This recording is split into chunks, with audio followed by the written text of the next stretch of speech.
I don't think that anywhere in the country there's a better podcast live that's going on right now than the one that's at Panera Bread in Madison, Tennessee. So if you guys are in the Nashville area and you guys want to bum rush this establishment, they've been fantastic. You guys know that from my other show that we've been without internet throughout the week. We've had power, we have had heat, and that's very important during these times. But we have a tree on top of our house, and we don't have any internet, which is probably connected. I don't know, deep science and things going on these days. But anyway, that has led me to be at Panera several days this week, and you guys know I did a couple of broadcasts from Panera, and this broadcast I'm presently doing from Panera in Madison, Tennessee. So if you guys want to come down here and have a live broadcast, I don't know why you would get out in the elements today for this, but when you could just watch it at home in the comfort of your home, get your chai latte and get everything ready to go. But we are back. The Way Forward Show. You thought we were going to go away just because there was an ice storm, just because there's all these busy things going on our schedule? Well, you thought wrong, because my man Jason has a lot on his mind. Dr. Reverend Jason Plummer. Government officials insist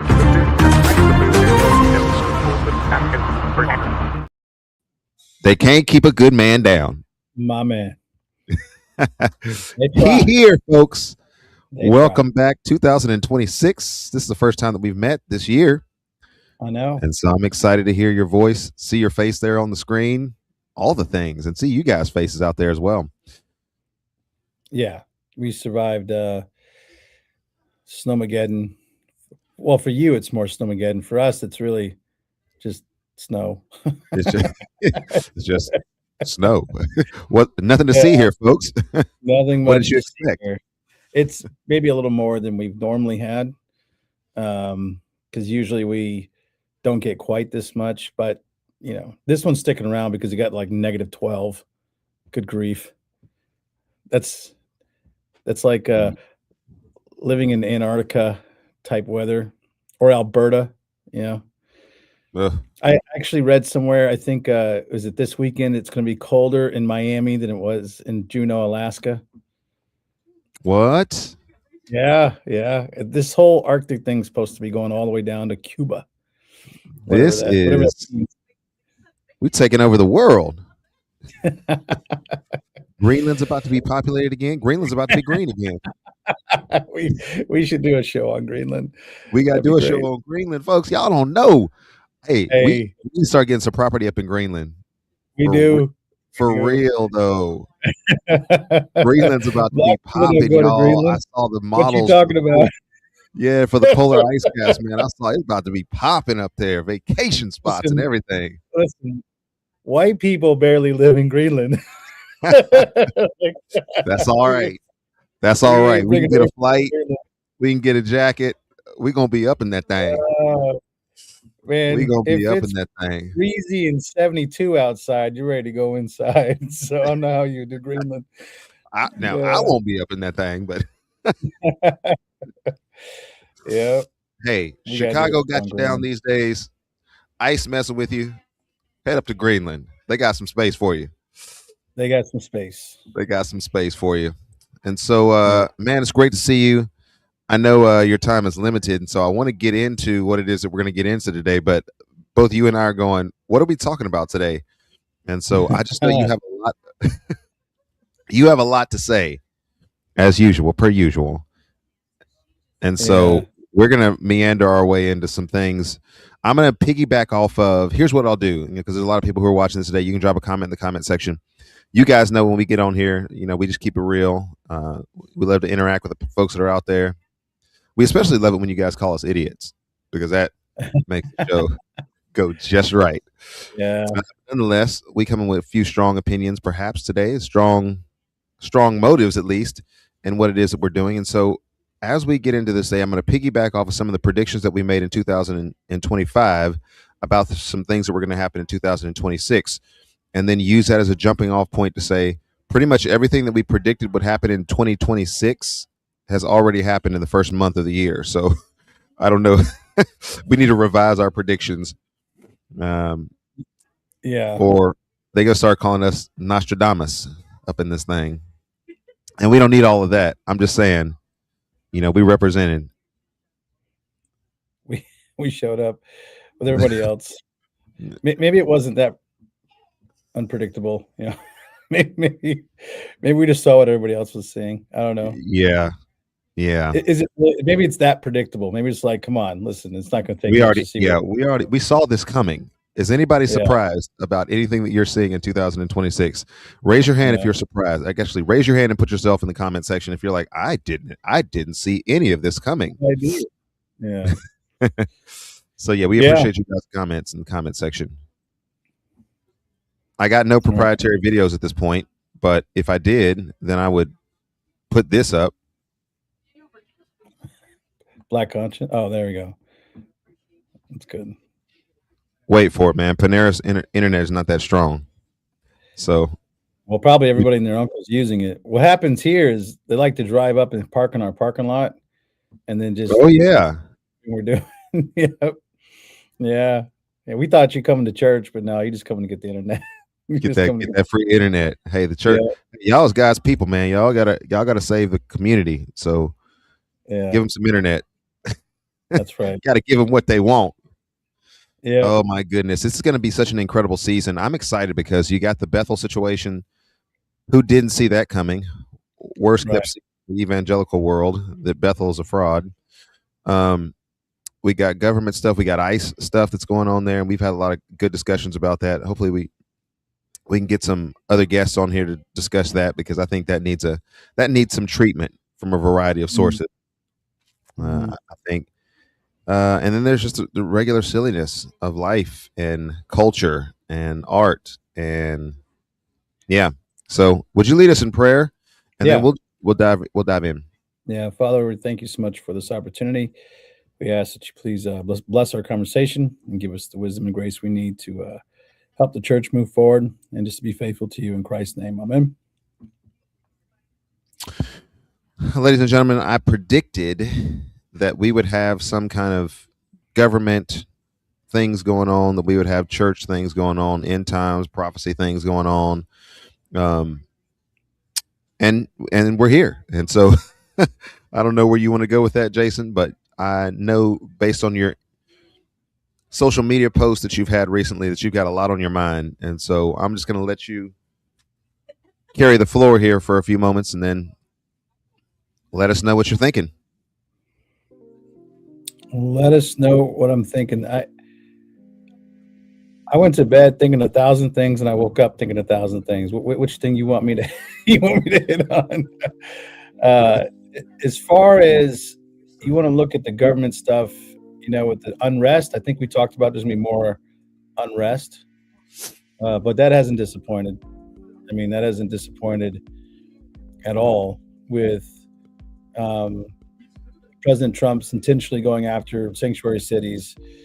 And then, of course, what you're seeing up in Minnesota and the things that are happening there.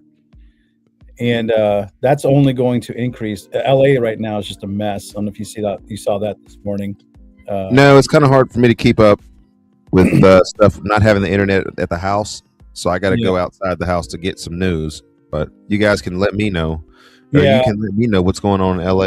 Is they another protest or something going on there? It's becoming the sanctuary city policies, which we've known are just foolish. I stand my ground on the leadership in these cities is bad.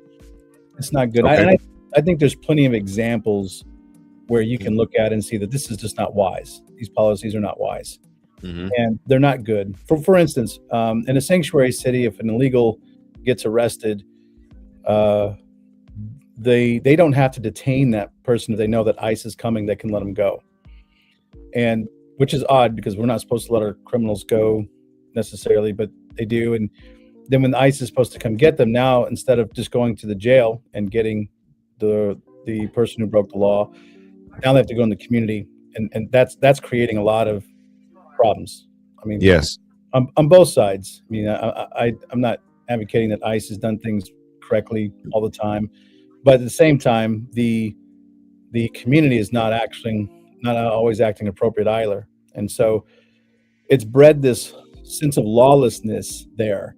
like it's acceptable to act this way and call it under the guise of protest. So that's been disturbing.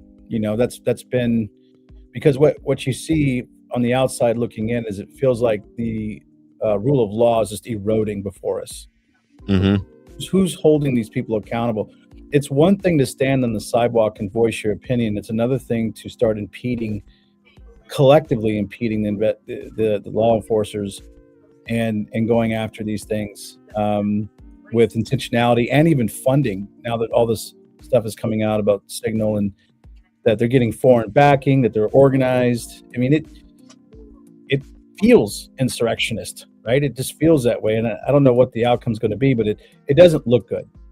And so, let me ask you a question about basic nature of accountability when it comes to some of these discussions, because I use that terminology when I'm having discussions with people in East Nashville. Now, you guys know that in East Nashville, people are very liberal, and they very much are concerned about what's going on there. They very much have an activist kind of mindset, upwardly mobile, white, middle class, educated, liberal women. A lot of them live in East Nashville, and then you're on the artistic spectrum as well. And so that's just to give you a context of where it is that I live. And when I have these discussions with people, they use the same terminology that we would use in terms of accountability, but they would say that the accountability is not on the side of the government, on the side of ICE.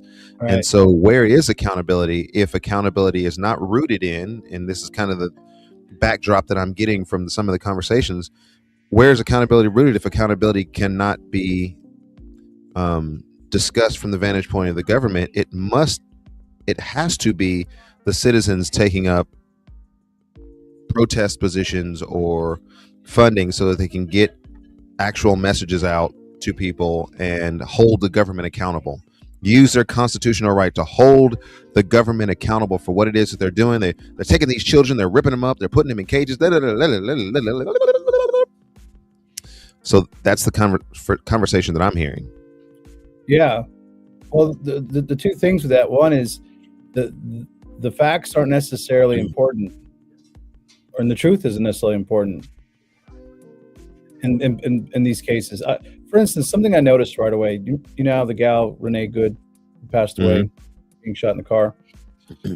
Before her body even hit the hospital, both sides were framing the narrative ASAP. This is what was going down. This is what was going down. And the same thing is happening with the gentleman who was shot, Freddie. Alex Freddie. And before the facts are out. And there used to be, I think, this agreement between the public and the government of understanding the rule of law. We're going to respect the rule of law. Yes, we have the right to protest. Absolutely. Activism in itself is not all bad. The government has proved it to us that it cannot be held itself accountable. It's always going to overreach. So we live in a country that allows us to confront that, which is great. But at the same time, where does the accountability start to cross the line on the public side? And I think these protests are not protests holding the government accountable. It's moving into something else. It's moving into lawlessness. It's got a nefarious element to it. Why would foreign money be backing these protests? And why would you be accepting foreign money? Why is it so organized that you're starting to impede federal officers from doing their job? Protest isn't meant to do that. Protest is meant to make your voice known, but we have a process for dealing with arrest, the appealing process. We have things you go through that you can make that voice known. When you start impeding officers on their job, you're running the risk of, well, what we're seeing is this violence and this catastrophe. So this agreement between the public and the government is eroding. That social contract's is at least in these sanctuary cities. In Texas, this isn't a problem. I mean, I think they're arresting twice as many more illegal immigrants in Texas, or 3 times as more. Problem, because Texas will detain people who are breaking the law and then let one officer come and get them and pull them out. That's not happening in the sanctuary cities, particularly in Minnesota. So what you're seeing in these cities is that the social contract is deteriorating. and the rule of law isn't being upheld. And now somebody's going to have to overreach. And I promise you this, at least in what my experience is, the government usually always wins, good, bad, or indifferent. And I'm not even saying it's good for the government to win. I'm just saying that when you start exerting power, the government's got way more power, and it doesn't go well. You're gonna fight fire with fire. Then that's it turns into live by that. You're gonna die by that. That's right. You live by the sword, you're going to die by it. No government in the end is going to let itself destruct this way. I mean, I think Iran is just a good example of when it gets out of hand, because that government is horrendous. That government's been absolutely horrendous. Now you've got 4% of the nation now up in the streets, which is the threshold, by the way. Big deal. So there's a lot there, but one of the things that I am hearing on the street here in East Nashville, one of the things that I'm hearing is that in response to a plan, language like fascism,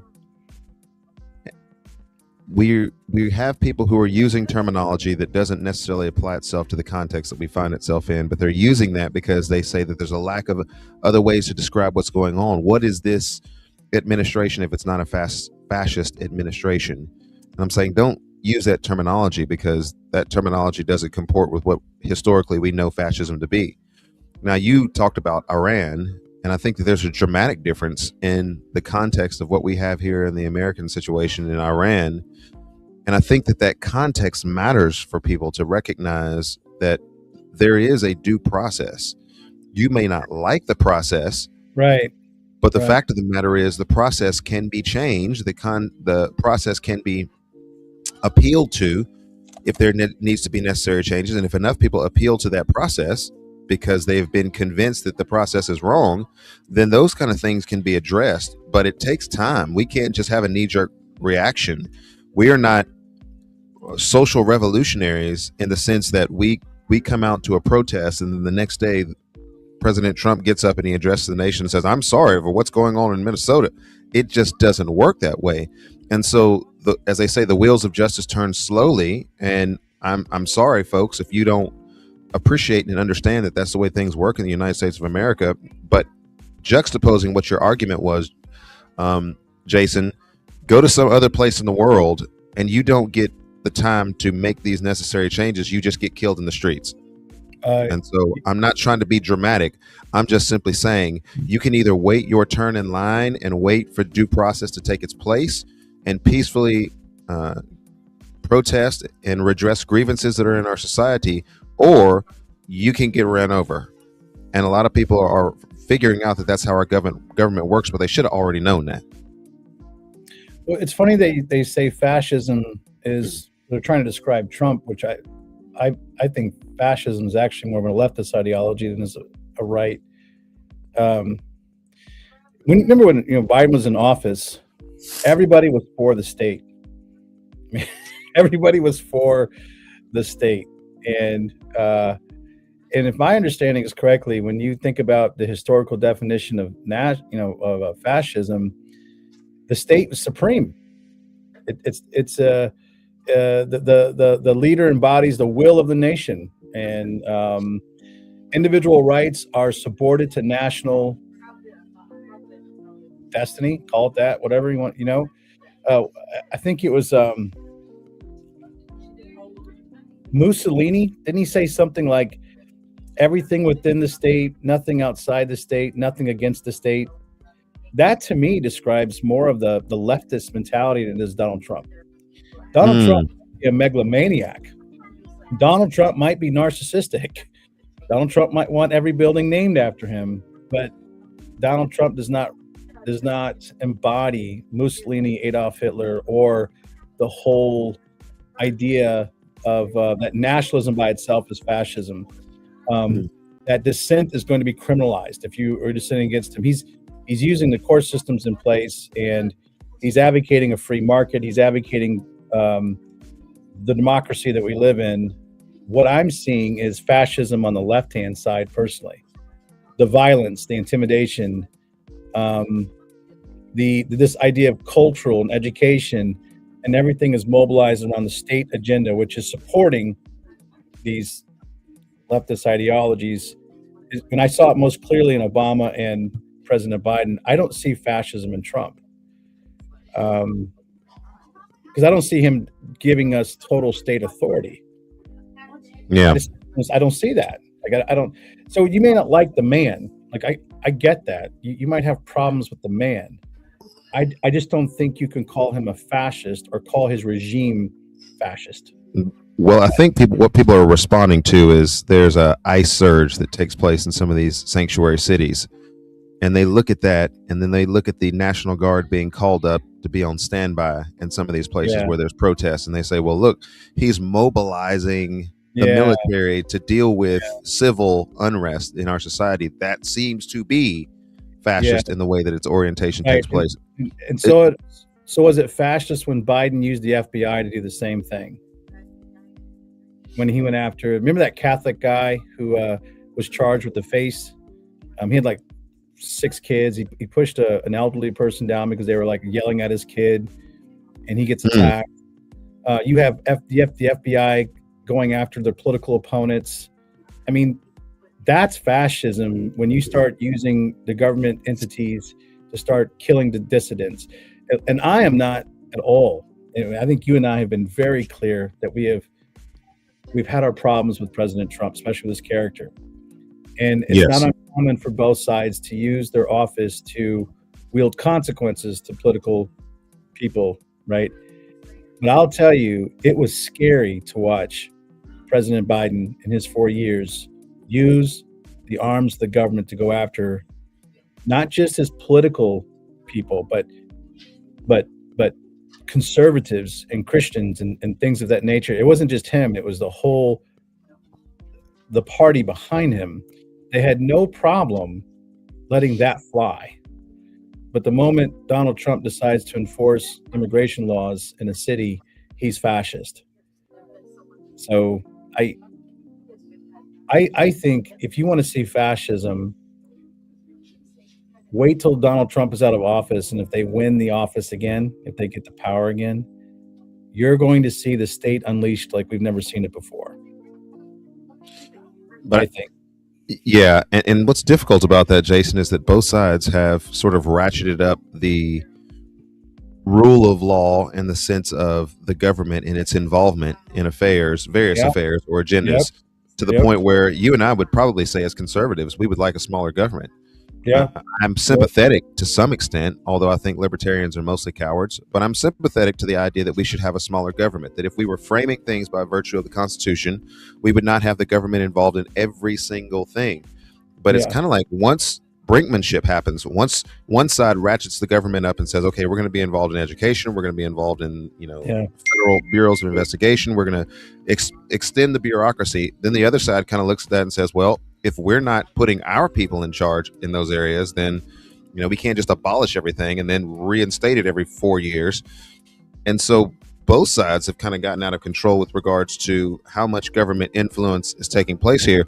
I wanted to ask you this question because I think there's maybe 2 different answers here. Maybe it's the same answer, but my question is this: from the standpoint of a Christian, should we trust the American government? And then another question is, can we trust this particular government? Hell no. Wait a minute. There might be a soundbite for that one.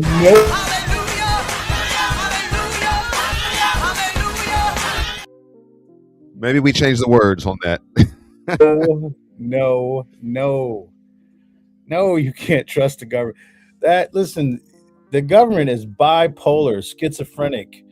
I mean, it changes moods every day. It's a head case. The guy who loves you right now can easily imprison you later.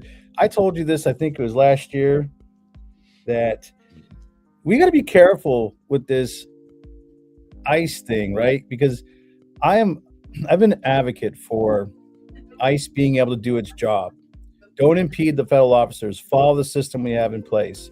Mm-hmm. Don't put yourself in a spot you're going to get killed, because they have a gun and they have the law behind them. So I tell my kids, listen, if you're ever for some reason caught up in that nonsense, it is 100% cooperation. We'll follow the process to get you out of it if we feel like something's been unjust. But don't lose your life right there. Right? Don't Yeah. do the same government that's rounding up illegal immigrants is going to be the same government that winds up against Christians when this all is all said and done. Okay. This is not going to stop at illegal immigrants. You give it some time. See, right now, this is one of the, remember we were talking about what should we talk about? And I said, hey, we should talk about maybe these cultural wins we think we're getting, right? And we talk about what's the difference between optimism and hope, and what's the difference between nostalgia and faithfulness, and what's the difference between, because right now you think that we're in a state of, hey, we got this. President Trump's in office. He's doing all these great things this first year. Things are great. No, I don't think so. Though I agree with a lot of his policies, I think I can get behind some of them. I can tell you what the future holds. The moment the opposition gets into office, hell is going to be unleashed on people who even associated or even thought of association or thought you were associating with that side, because they see this as a moral imperative, because that's the way the sides have been presenting both issues. Yeah. So the same government that is coming into cities and addressing these immigrants, and maybe you think, Jason, you're out of your rocker because the Second Amendment guarantees the freedom of religion. Did you see what happened in the cities when Don Lemon and his crew crossed that line and went into that church? Did you see that? That was the reaction in the church, or the reaction to Don Lemon? Just in general. Did you watch that whole thing unfold? Oh yeah. And you didn't hear the left outcrying, saying that no, that's a line you don't cross. We have the freedom of religion. No, because the idea is, listen, you got to do whatever it takes to get your point across. That means you got to disrupt their church service. You disrupt it. Well, take that idea and put it into somebody who's actually got the power to do something about it. Make a few changes in the Supreme Court, and all of a sudden your religious liberty is toast. It's been toast since 2012, for the mere fact that there's no way that freedom of religion can coexist with the gender ideology that's been accepted now inside of our culture. This is not going to happen. Yeah, because that's going to be labeled hate speech. So in 2008, 2012, you started seeing the deterioration of the freedom of religion right there. That was the beginning of the end for us. We're a few years away from that making a turn to it being a real reality, that I sit in the pulpit, I start to preach something that is against the narrative that comes from the left side, and the police show up and say, listen, you're going to jail. And then what I'm going to hear from the left side is, hey, the federal officers are doing their job. I mean, you said it, don't impede the investigation. Is doing their job. That's going to happen. Well, here we go. I mean, you start talking and our viewership starts going down because you're talking about Christians being in prison for freedom of speech, freedom of religion. Folks, I want to hear that on a Saturday morning. But no, here's something that, and I agree with you. I think that you've hit the nail on the head. I just wanted to add some levity to the conversation. But I thought Al Mohler did a really great job of hitting two key points in this discussion this week. And there's two things that I think have to factor into everything that we're talking about. And one of them is this: from a government and constitutional standpoint, we have to look at the issue of nullification. And when these sanctuary cities, there is a context for the discussion, the violence that you see, and the protesters that are going there, and the funding that's going there, and the people who are out completely outside of the bounds of U.S. citizens who are coming in and being a part of these things. If you can set up laws and cities where the rule of law for the rest of the nation does not apply, one must wonder if the rule of law applies anywhere. Yeah. And so the nullification situation that we're facing is a clear and present danger, I would think, from a constitutional standpoint, as well from a legal standpoint. Can these cities operate in such a way that they're harboring people who have criminality associated with them because they're in our country illegally? If they can do that, what stops anybody, to your point, in future administration from setting up more sanctuary cities, and then eventually the rule of law and the borders has no consequence whatsoever, and it means absolutely nothing. But the second thing I thought that Albert Mohler hit this week, and he did a great job this week. I don't know if you still talk to Daddy Miller. I know you went to Southern Seminary, but if you get a chance to message it, do what? We stopped texting each other. Oh, you stopped texting? Hey, you need to text him and tell him he had a good week. I don't know if he got some extra sleep. I don't know. I don't know. That man no sleep. Like 2 I was hours. gonna say, it seemed like he was spot on this week, because the second thing that he talked about is everything. And listen, guys, I think Jason and I are on lockstep on this, and tell me if you're not, but I know that you probably are. Everything that you see in the news, everything that you see in politics is not just siloed into political discussion or here's sociological study or psychological study.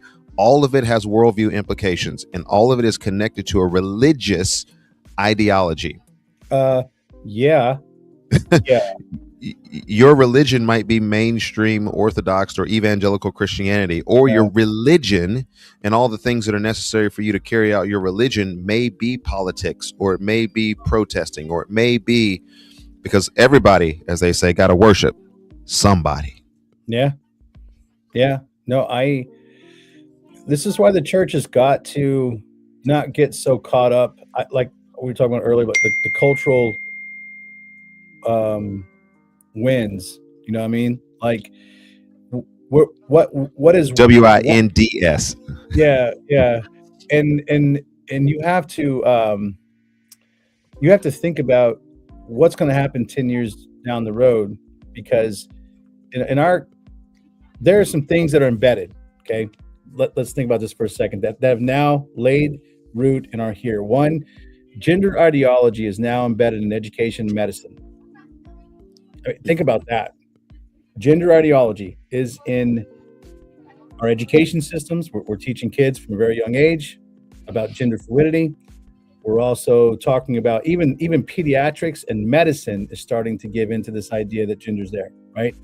Marriage is culturally redefined, regardless of law. It is now accepted to be same-sex marriage. It's there. It's in the law. Your speech and my speech is increasingly being policed. The very fact that we have something called hate speech, which I just think, how in the world do you have the freedom of speech and still have hate speech, right? Even though we have a reprieve right now because President Trump is in office and he's not applying as much, nearly the pressure that, say, President Biden was, the church is still viewed in suspicion right now. These are embedded things. Okay. The church is foolish if we are to be optimistic because we have political power. Mm-hmm.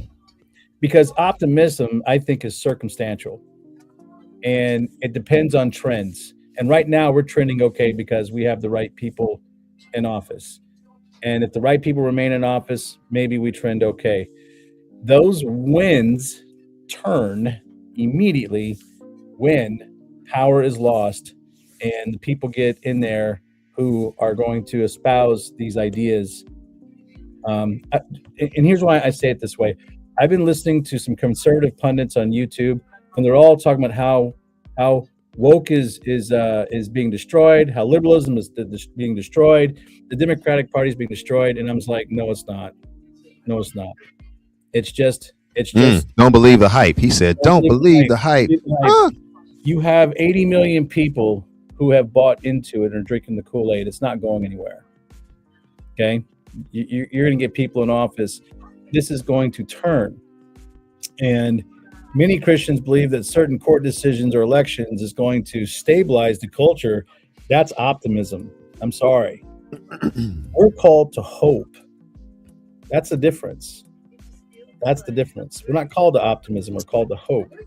I think hope is more covenantal, maybe. Yeah.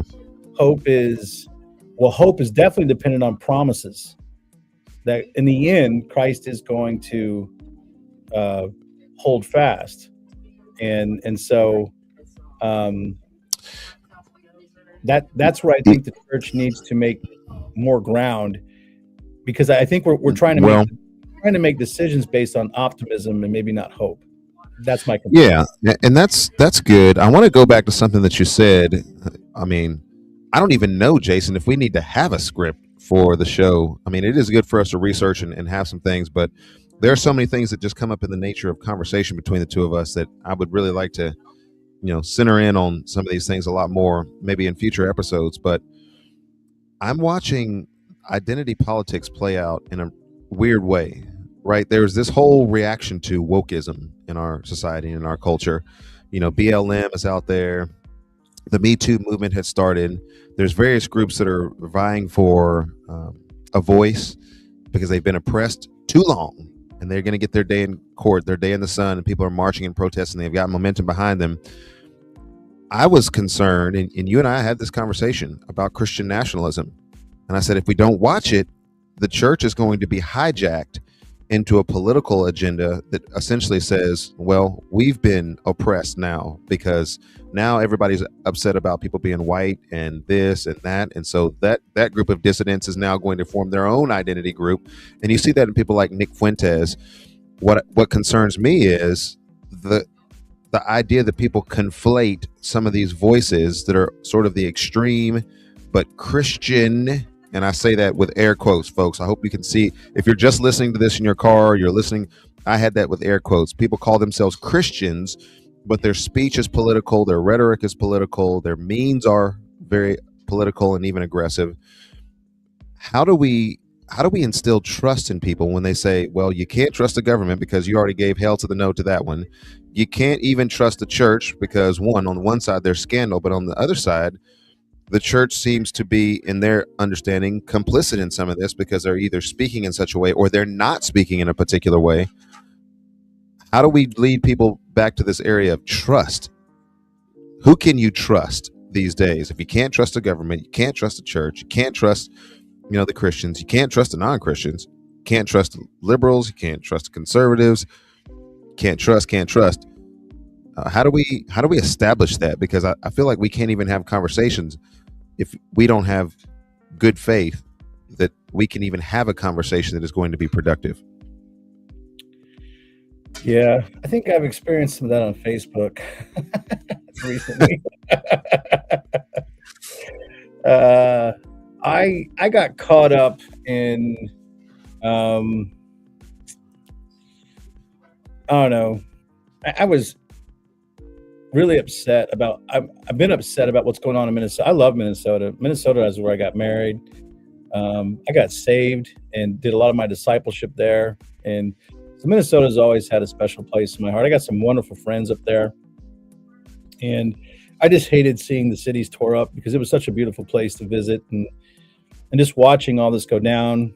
And so I'm also seeing the lawlessness and all that go down. And so I made this really brash comment on Facebook that it didn't have a lot of thought behind it and wasn't considering, who was listening or reading it and wasn't considering all the facts. I mean, it was just dumb. It was a very brandish, rash comment that I probably shouldn't have made, even though some of the elements of the comment I think were right as far as the truths.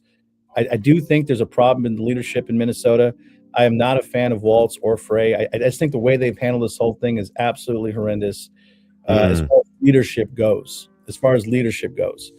They have to do better. I mean, they have to do better.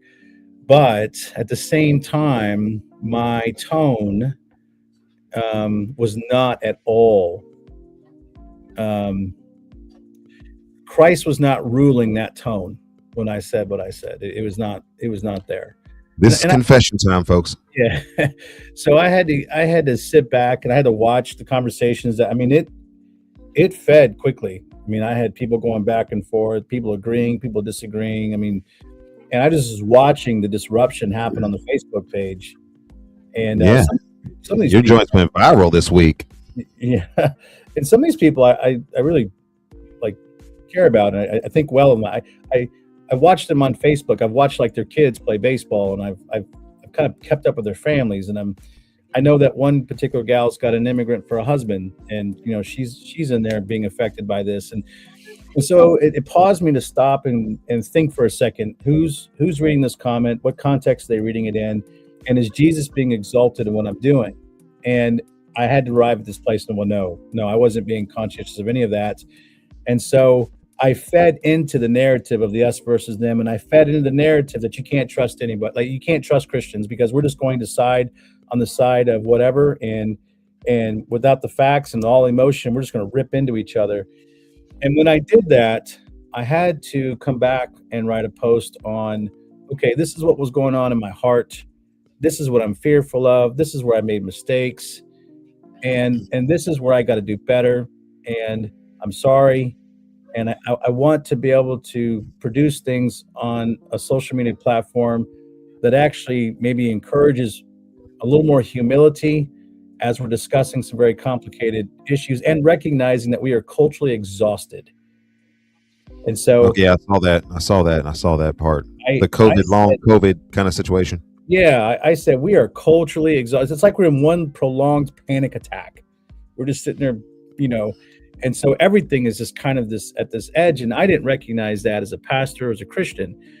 So I say all this to say that when Christians, I think, begin to dialogue that way and begin to say, look, we've got to pull back and we have got to, if I'm going to criticize Waltz's leadership and Frey's leadership, then I've got to exhibit better leadership on my own end, on my own small platform. And so that's what I did. I made the post. It wasn't nearly as hot as my first post, but I think it got my point across. May I ask a question about that? Yeah. Because I don't want to stand in between a pastor and God Almighty speaking to your heart to confess and say the things that you said in that media post. I think that all of us could probably should evaluate ourselves whether or not, and what it did for me is, am I guilty of the same thing? Am I responding in the ways that are appropriate for my comportment and my calling in life and station in life? So it didn't make me reflect on some things, but I was wondering, Jason, was this a categorical, or I should say a context situation where you can hold the views and say the things that you were doing but maybe the context of Facebook wasn't the place to have those discussions? Yeah. Maybe the way that it was, but this platform and maybe another platform would be a more appropriate context to be able to say some of the things you were saying? Or do you just feel like, hey man, I was wrong, I shouldn't even said some of those things, I was a fool? No, I think so. I say something along the lines of, towards the end, that none of what I'm saying denies the importance of truth or law or wisdom. And I'm not saying that even what I said was entirely wrong. I think the leadership is bad, but I need to reorder how I pursue saying these things. And Facebook does not always provide the platform, the right nuance, and the ability to have these discussions, because it's just I could put something on the Facebook and all of a sudden people are reading it and there's no context, there's no personal accountability, there's no immediate accountability as I'm talking. So for instance, I have a friend in Minnesota and she's married to an immigrant. If I was talking to her face to face about this, that conversation would go very differently. I could maybe express my concern about the leadership in Minnesota and at the same time be listening to her concerns about what's going on, and we could have a fruitful dialogue. That's not happening on Facebook at all. And so I had to kind of make the point that not every post needs to be addressed like this. And I want to have these conversations, but I need to have more face-to-face in Facebook. So yeah, understanding the platform doesn't always lend itself to that. And I'm finding with social media that if you're going to post something on Facebook, you're better off keeping it more encouragement and what you hope for than what you're reacting to something bad. Because if you'll look at the post, what I said that stirred everybody up into anger, man, they were hot on that. When I come back and say, hey, I'm sorry or something, it's not provoking much discussion. They may read it and acknowledge it, but it's not like we're having this great discussion on how humility plays a factor into something or whatever, So we're prone on Facebook just to jump into the stuff we disagree about versus the stuff that we find helpful. Is that because, and I'm asking myself the question because I already kind of know the answer, is that because the nature of the conversation needs to be general enough so that people who are just scrolling by, it's like, oh, look, Erskine and Jason are on, I'll watch this for a couple of minutes. Like, are we well served to be able to have some of these discussions in sound bites if the sound bite has to take place in 30-second increments, or they're going to watch 2 minutes of what it is that we have to say? Does that necessitate that we speak about certain things a particular way? I mean, neither one of us are concerned about popularity. No. If you hadn't seen this show before and you ever wondered about whether or not we're concerned about popularity, you don't need to worry about that. This show is evidence of the fact that we started, what was it, 7 or 8 seasons ago, and now we have 7 or 8 followers, and so we're picking up about a follower a season. So we've never been concerned about metrics, and so we're not trying to shock people. No. But we do feel very strongly about these issues as it relates to the church moving forward. And I see that your responsibility as a headmaster of a school, a pastor, is to help people who are scrolling and they finally hit what it is that you're saying. You know, a couple of weeks ago, you posted something on a Sunday and you said, I don't ever post on a Sunday, but this is happening in a church on Sunday. And it was in reference to the protest. Those kind of things are going to be sort of a speed bump in the scrolling road of some of your congregation or some of the people that meet you.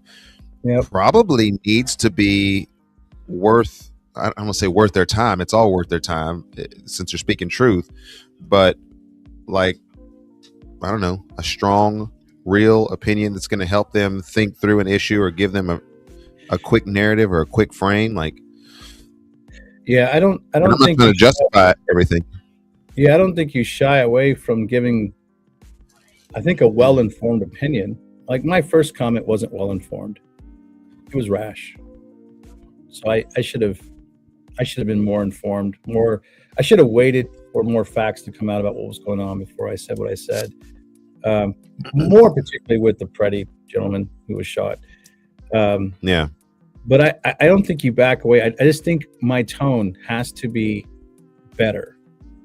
I can't contribute to the fire already. You know what I'm saying? Because there is like I said, I made a post yesterday, loving earnestly in a time of cultural exhaustion. When you are exhausted, you're not at your best. I literally open up the call it an art. I don't know what you want to call it, an article post. I'm not very kind dressed. I mean, that's confession. I mean, my wife and kids can tell you that when I'm stressed out, I'm not the nicest person in the world. Okay. Well, what's happening in me, I think, is happening in this nation. We are not the nicest people in the world right now. Why? Because we are exhausted.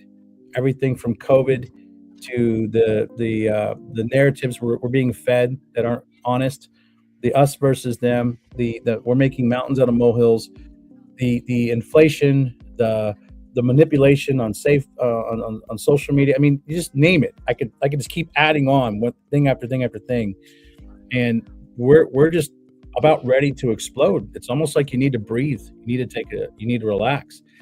And what I'm doing is, if I'm making these comments that are uninformed and they're explosive, I'm literally kicking you in the gut while you're trying to breathe. So I would rather put my hand on your shoulder and say, hey, let's take a breath for a second. Let's relax. Because that's what I would do pastorally. You know, if I got in my office sitting in front of me, if I had America sitting right in my office in my chair, you know, I would be doing biblical counseling. We would be addressing the panic that's happening in your life right now. Pressure. And we would be talking through how the Bible speaks to this. I wouldn't be adding more panic onto your panic. So when I sat back and thought about it pastorally, that's where my mind went. I got to level down. I got to put my hand on your shoulder and say, okay, we obviously, you know, we're at a place where we need to talk about this. Sure. And let's do this in a way that I could still truth, sometimes pointed, but definitely with a tone that has to be about caring and humility. And I don't think in my last several posts over the last month, I don't think that's where I was. Okay. They're becoming more rash because I was becoming more inflamed by what I would say the nonsense I'm seeing. And I think when I peel it Yeah. back, it's the disintegration of this country that I love dearly, and this society that my neighbors and the things, and even I would say the America I grew up in that my kids aren't going to experience, all of that is just being destroyed right now. And so it's been a Yeah. gut reaction. And so I I make that don't.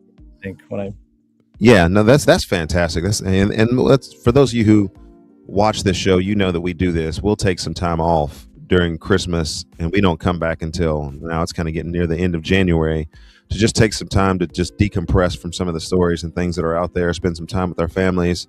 Just kind of sort our own lives out. Kind of do the deep work of reflection. We really do feel like that's important to have those kind of quality times where we can investigate our own heart and our own motives. But I really do believe this, Jason, and I don't know how many seasons by God's grace we'll have an opportunity to do this, but I really do feel like even though we don't have a ton of subscribers, the world needs this show. They desperately need this show, because as I'm doing research for various shows that I'm on, the polemics in our situation, I think, is what is exhausting people. To have somebody that you believe can be at least intellectually honest enough to say, we don't agree with everything that Donald Trump does. We don't always endorse everything, maybe procedurally, that ICE does. And so that's a part of the discussion, but it's not the discussion. We also want to endorse these other things. I think has often put us in a position where we're kind of straddling between both sides and ready to be shot on a firing squad by both sides.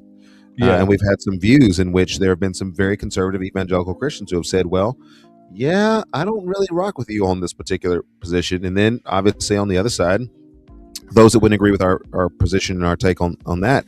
But I really do think that that's where a lot of people are, if they're intellectually honest, by looking at things and saying, well, I don't always agree with everything with Trump. And I think one of the problems that I'm seeing is you can be conservative, and what we don't see in our government is people who are conservative, who are connected with the cause of, the upbuilding and encouragement of America as it stands, who are willing to criticize at times their own party, because that sort of chink in the armor gets you ostracized immediately. If you're conservative and you're not towing the party line. If you don't agree with everything, then you don't agree with anything.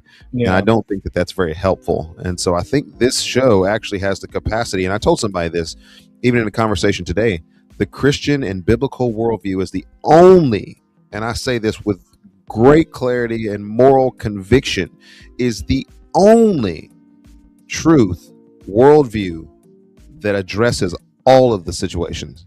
You can have, and I use this as an example. I said the first thing that I did before I jumped into what my response was to Renee Good was to say that a life was lost. Let me put a full stop and pause before I continue with what it is that I have to say about the situation, because a life was lost, and all of us will stand before the Lord and give an account for our lives. This person is now doing that in the presence of Jesus, going to either eternal judgment or to eternal reward. All of us will face that. And so let's stop and pause and lament when necessary for a life that was lost and the things that were lost in the losing of that life.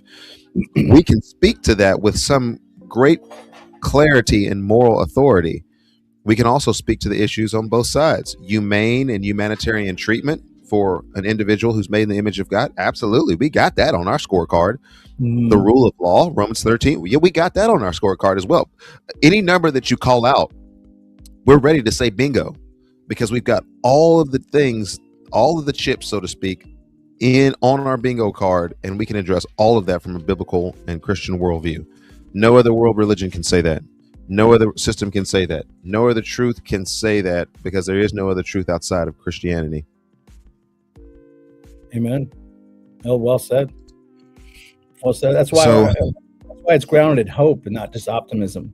Like what you said there, we have the right worldview. It's not arrogance. It's just confidence in the risen Christ.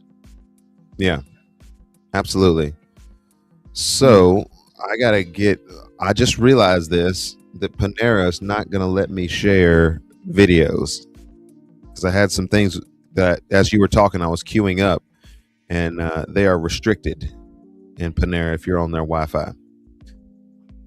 They won't even let me say the views and opinions expressed on this show are not necessarily those of Panera Bread in Madison, Tennessee. I can't even give a disclaimer and get some of my videos up there so that we can have a discussion with some visual aids. So hopefully, prayerfully, the internet will be back next week and I'll be able to queue up some of these videos because there are people who are speaking to the exact things. And I don't know if you saw my broadcast about, you can call me Dr. Erskine now because I can answer what a biological male is. And I can tell you with great moral clarity and authority that men can't get pregnant. Men don't get pregnant. Not get pregnant. But apparently doctors can't say that these days. They don't know. That gender stuff's ingrained in our medicine. Are you kidding me? I mean, that was the last frontier. I thought for sure the doctors be like, listen, I know the body and you don't have the equipment to get pregnant. And they're biology, science. Yeah. They say they believe, but help their unbelief. Help thou their unbelief. It's a scary thing if I walk into a doctor's office and say, I feel like I'm pregnant because I identify as a woman. He's like, okay, I guess we're going to ultrasound you and check you out. No, it just gets to moral absurdity. Like pounds of lard and a liver that needs help. You're not going to find a baby. Good grief. It gets to moral absurdity. I literally passed by a guy here. I'm in Madison, Tennessee. Y'all know what's up if y'all are in the Nashville area. And there was a guy on the corner of the road and he was yelling at traffic, but there wasn't any traffic. He was one of those guys. He was angry. He was angry. If you happened to stop your car next to him, you'd have thought he was angry at you. But clearly he was out of his mind. I don't know. Like 4 degrees in Nashville. Exactly. He might have been tweaking a little bit also, but at the same time, we kind of understand the context of that. This is a crazy person who's out there on the side of the road. It just, when it's dressed in different clothes that looks like somebody that's respectable and somebody that's tenured and they have credentials, we're shocked when we hear them say equally ridiculous and crazy loony type things. Yep. So, anyway, I know we give takeaways on this, but we will come with a topic of research and discussion next week. But this was good to kind of freestyle, get us back in the game, so to speak. But I feel like it was important for you to be able to say that about the social media conflict that you were working through this week. Much appreciated. The clarion call there to just humility, ultimately. If the church could practice that, if the culture is exhausted by, I think fear, Christ is going to call his people, hey, we don't have to panic. Let's be kind of a repentant, humble kind of people who earnestly love one another. Yeah. I think we can be a legitimate voice, a relevant voice in all this. If the church continues to just add gas to the fire and join the polarism that's there, we're in trouble. So, and I know when Christians hear that, they're like, oh, you're just compromising your convictions. No, Jesus is first, always king. I would love to talk to Paul about what he meant on being all things to all people for the sake of Christ. I'd love to sit down with him and say, Paul, help me understand that here in 2026 as an American citizen who is trying to proclaim the same gospel you were proclaiming to Athens and Corinthia and all that, and help me understand where the boundaries are in the context of even 1 Corinthians 13. All things to all people, exemplifying love, and yet being willing to be stoned, get back up and walk into the city and preach the gospel. That's what we have to, as Christians, it can't be about these political wins. It's got to be about the kingdom. And I think maybe God is forcing our hand on that. Praise the Lord. Praise the Lord. Well, this is an incredible episode. We had my social media AI assistant who was helping out with the show. You didn't know this, But the reason why this went so well is I had an AI media assistant named Newton who was helping out with the show. Newton, can you come in and say hello?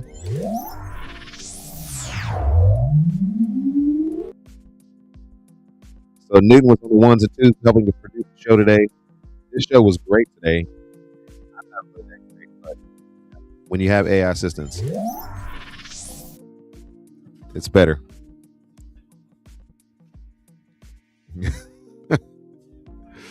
I got to keep you on your toes. All right. That's another one for the record book. All right, bro. Be good. All right. We out, folks. We'll be doing this. You free next weekend? I think so. I'm not really going anywhere. I mean, it's okay. Cold. Because there's a lot of stuff out there, bro. There's that interracial marriage stuff. Joel Webbin and some of the things that he's been talking about lately, and some of his debates that I'd love to. Blacks and whites are getting married. What? Well, I'm actually against interracial marriage, and so I'm going to talk. I think it's wrong.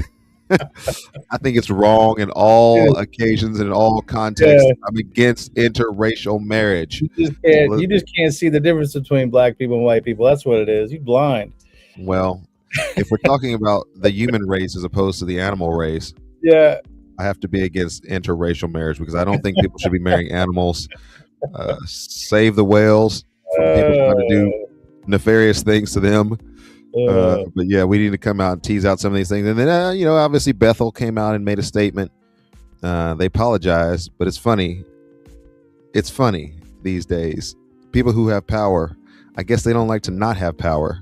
Yeah. So the bigger the ship, an apology. Whereas if you and I did some of the things that they had done knowingly, wantingly for years and years and years, we would be needing to resign because of the discredit of our character and ministry. So it's interesting. It's interesting out there, folks. You're swimming with sharks. You're swimming with sharks. And this show is the only opportunity you have most of the time every week to jump the sharks and get to truth. Here I am. It's the way forward, folks. Government officials insist